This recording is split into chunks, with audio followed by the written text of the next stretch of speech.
Hello, all. Welcome to the second lecture that I have recorded on this. As you can see, I am joined by my trusty sidekick, Anastasia, and I hope things are going well for you. Today is Wednesday, and I just sent out the survey, so thank you to those of you who have responded. I've gotten some good information from that, and I'm thinking about how to approach this class going forward. So, today, well, in this video, because I don't know when you're watching these, we're going to be talking about South Africa. So again, this is like the Maasai, a situation where you didn't have any readings for um, South Africa simply because we ended up not doing that because of the extended spring break. So um, let me just share my screen and we can um, go ahead and look at Luna. So let me bring up Luna. Okay, so South Africa. And y'all probably know this, but it's good to just go over the history a little bit. So South Africa is well known for the apartheid.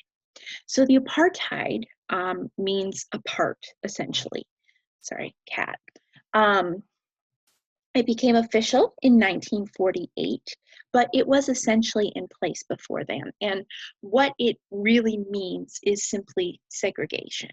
Okay, so what you're looking at here is a historical an image from 1967, and you can see that there are four different languages here. Okay, and it's saying that you need a permit to pass through this territory because it passes through Bantu locations. Okay, and I'll get to that in just a moment. But what you need to know is that apartheid is official legal segregation. Okay, and it was not repealed. The legislation that put this in place was not repealed until 1990 or 1991. Okay, so this is very recent.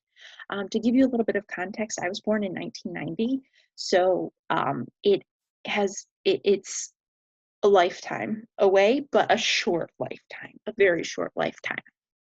Okay, so basically, as you can see here, you are looking at segregation.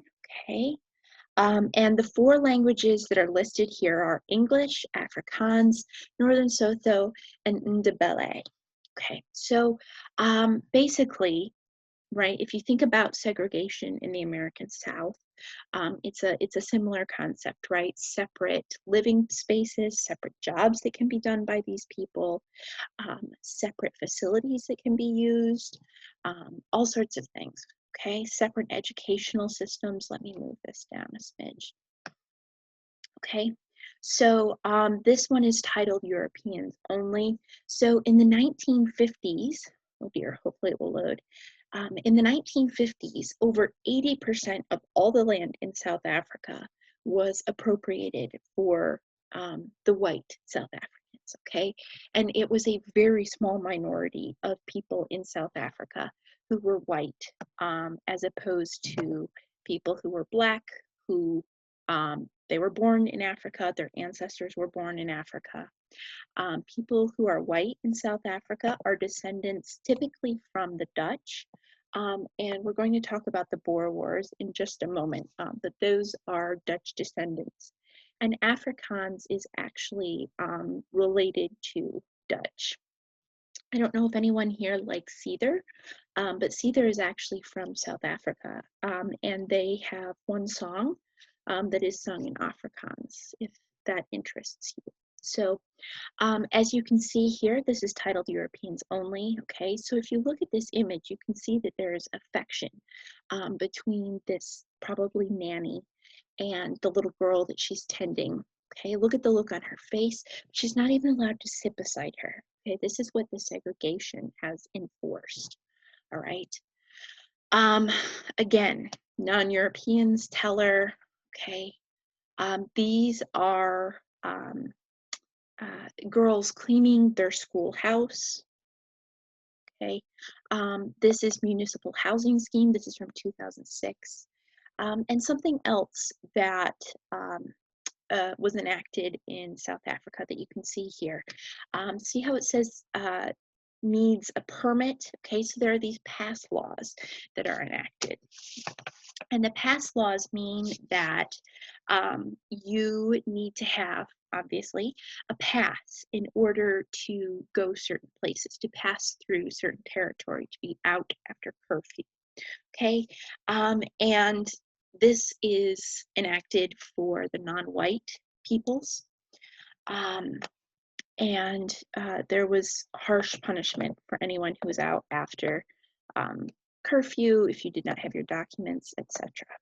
Okay, so this one is here because it's titled Handcuffed Blacks Were Arrested for Being in a White Area Illegally, published in 1967.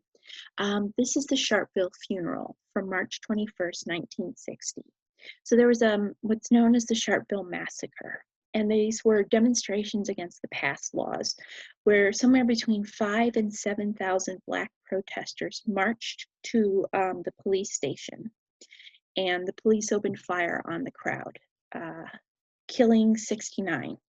And the accounts differ as to whether it was an entirely peaceful demonstration or if there was some throwing of rocks. But essentially, you have an unarmed crowd that is fired upon at close range by the police. And that's what you're seeing here. The funeral, the falling out of that.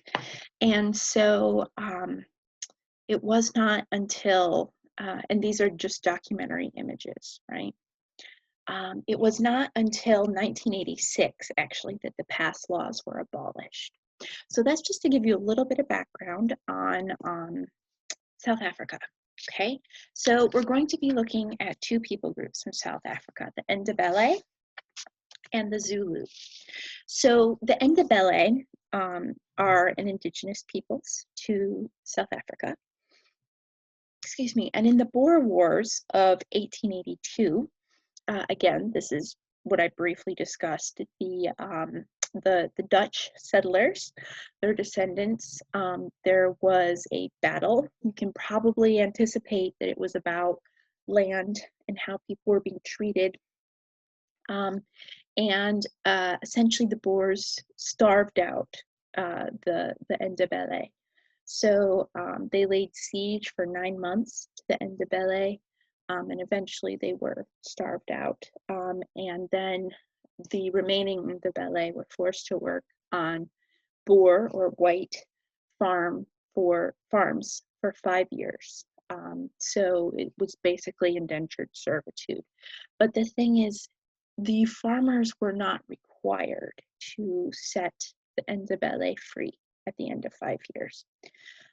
And to this day, many Ndebele peoples are still working on these farms in very similar conditions, although they are not technically indentured servants. But what the Ndebele are most well known for is their house painting. So this is an indigenous tradition that has been built up to the point where it is actually a tourist attraction. And so you can pay a certain amount of money and go and visit these villages with these houses with this painting. So let me zoom in a smidge on this.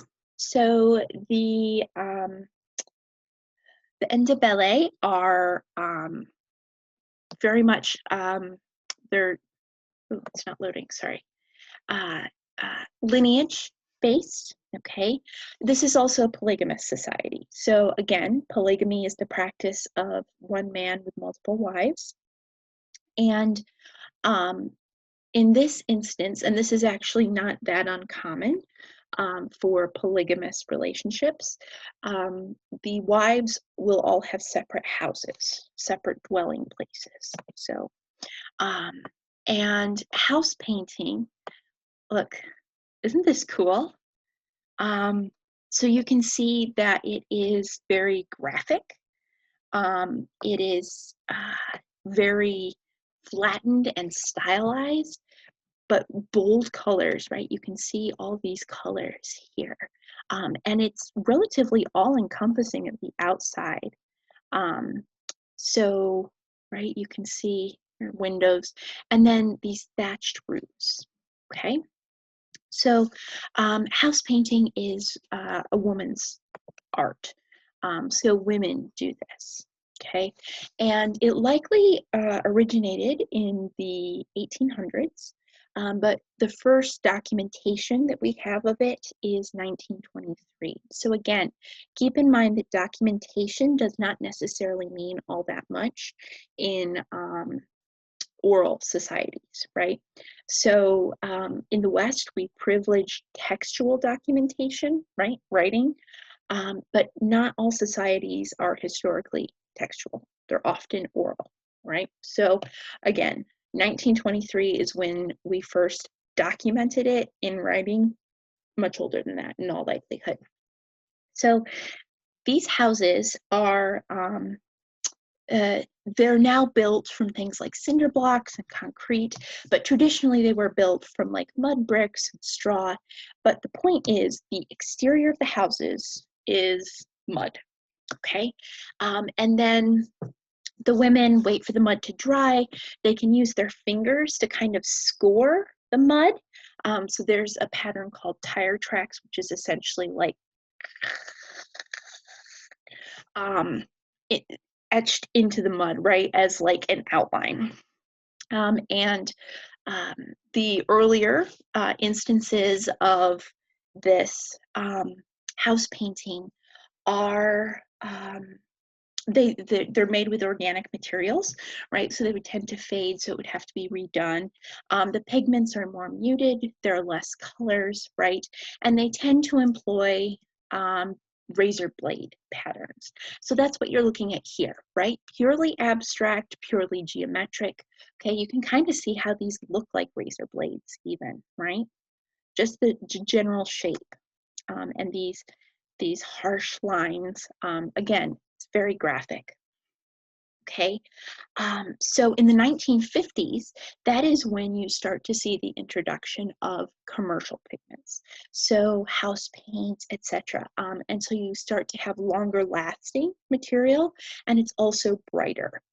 And what the next picture shows is that the interior of the houses are decorated like the exteriors of the houses.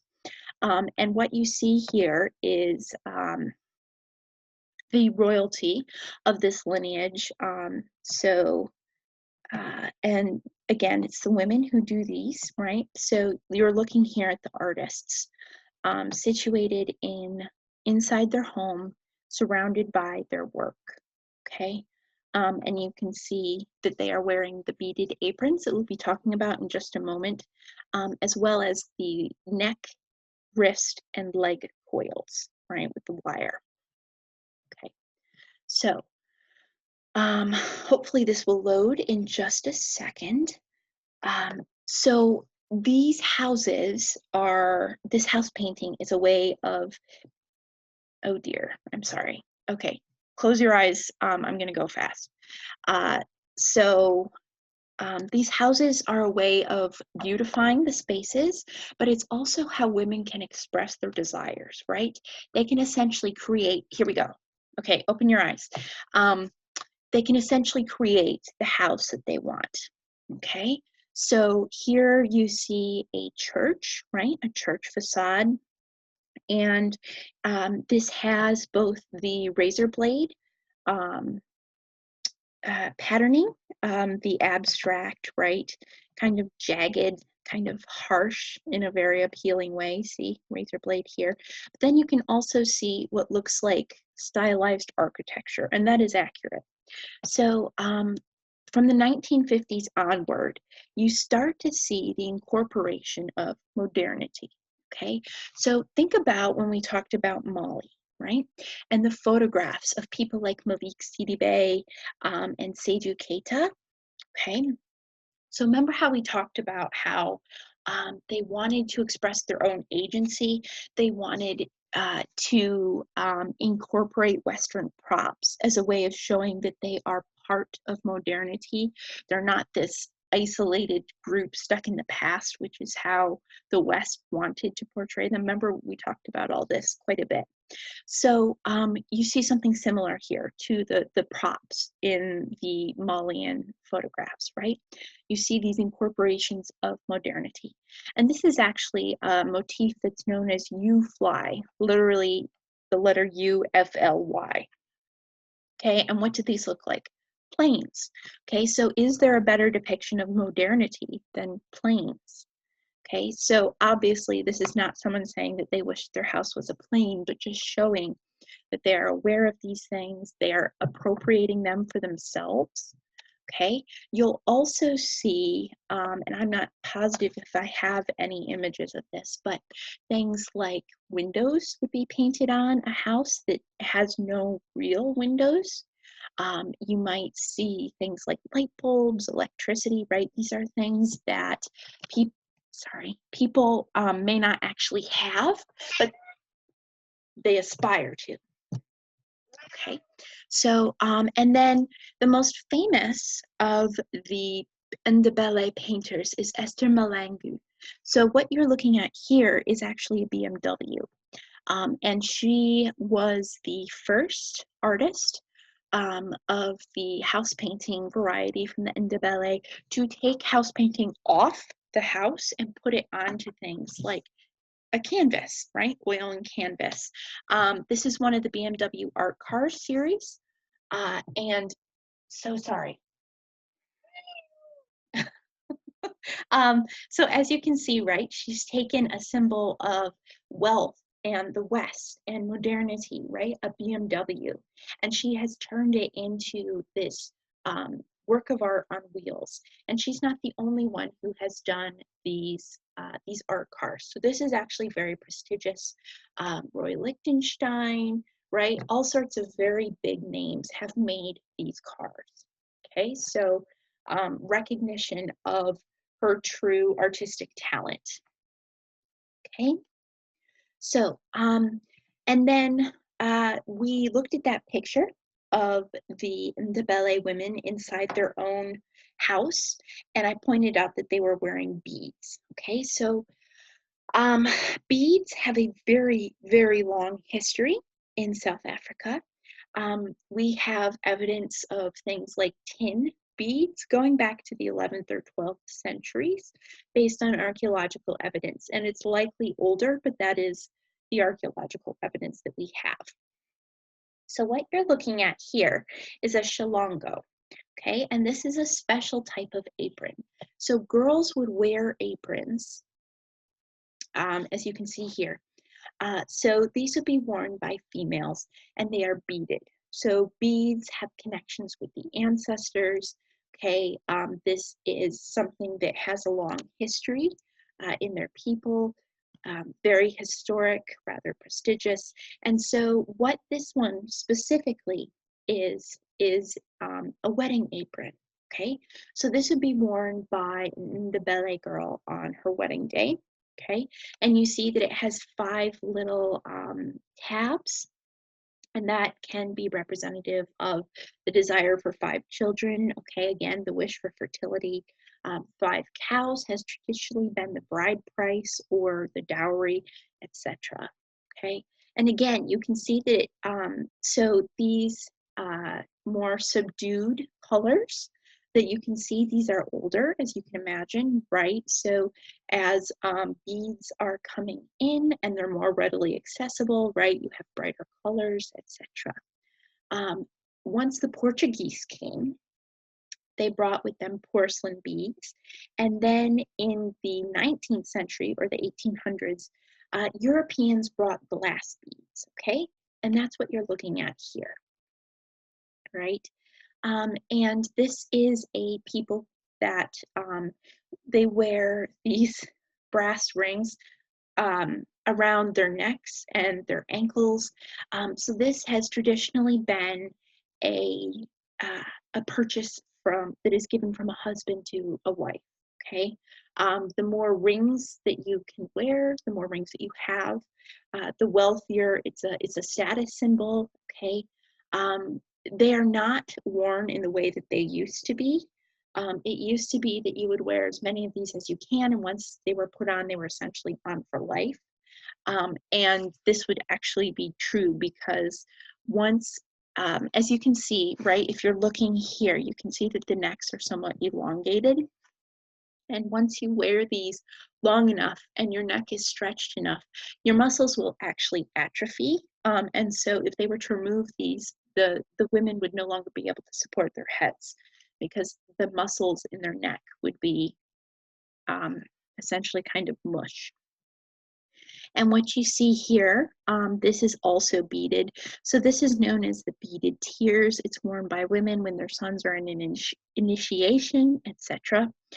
Again, this is a society that has initiation rites for males and females, although females do not undergo excision, unlike some of the people groups that we have looked at so far.